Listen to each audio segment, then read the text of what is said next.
The world can now see what the Russian troops did in Bucha, but it needs to see what the Russians did in other towns in my country.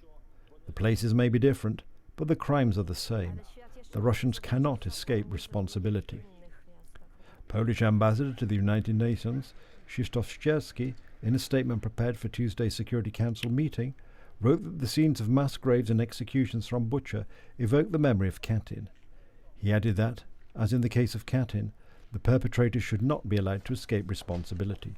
NATO chief Jens Stoltenberg said today that further attacks by Russian forces in eastern Ukraine and an attempt to take full control in Donbass are expected in the coming weeks. As he added, images from Ukraine's Bucha show brutality that Europe has not experienced for many decades. We now see a significant movement of troops away from Kiev to regroup, rearm and resupply, and they shift their focus to the east. During a meeting of foreign ministers in Brussels, United States Secretary of State ANTONY BLINKEN condemned Russian war crimes in sharp terms. As this Russian tide is receding from parts of Ukraine, the world is seeing the death and destruction left in its wake.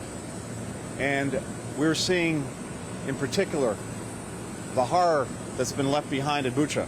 The United States has supported the Ukrainian military since the beginning of the Russian invasion and has documented the crimes committed against civilians. The president does not believe, he believes it's ludicrous for Russia to be a member of the Human Rights Council. And certainly the ambassador spoke to this today and while she was on her overseas trip, and she will continue to make the case. Meanwhile, representatives of the Russian government are spreading lying propaganda and claiming that no civilians were harmed in the Bucha explosion near Kiev. We have factual evidence that proves this point. We intend to present it to Security Council as soon as possible so that the international community is not misled by the false narrative promoted by Kiev and its Western sponsors.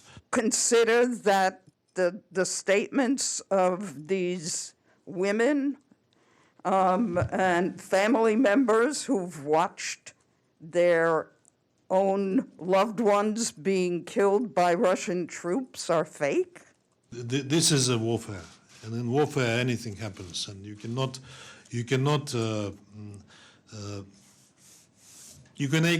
exclude that civilians are dying in the war.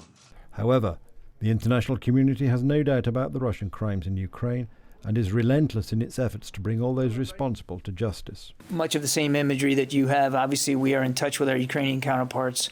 We're certainly in no position to refute that these atrocities occurred, that they occurred on the scale that the Ukrainians have said they've occurred, and that Russians are responsible for that. And I think I'll just leave it at that.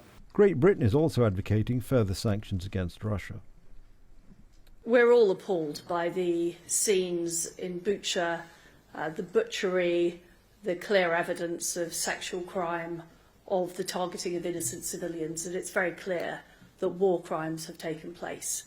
And we have been working with the ICC, we're putting funding in, we've got the Metropolitan Police investigating those war crimes, so the perpetrators. Later this week, European Council President Ursula von der Leyen, together with EU diplomatic chief Josep Borrell, will travel to Kiev to meet Ukrainian President Volodymyr Zelensky. On Saturday, Ursula von der Leyen will visit Warsaw, where she will take part in the Stand Up for Ukraine, Together with for Ukraine event.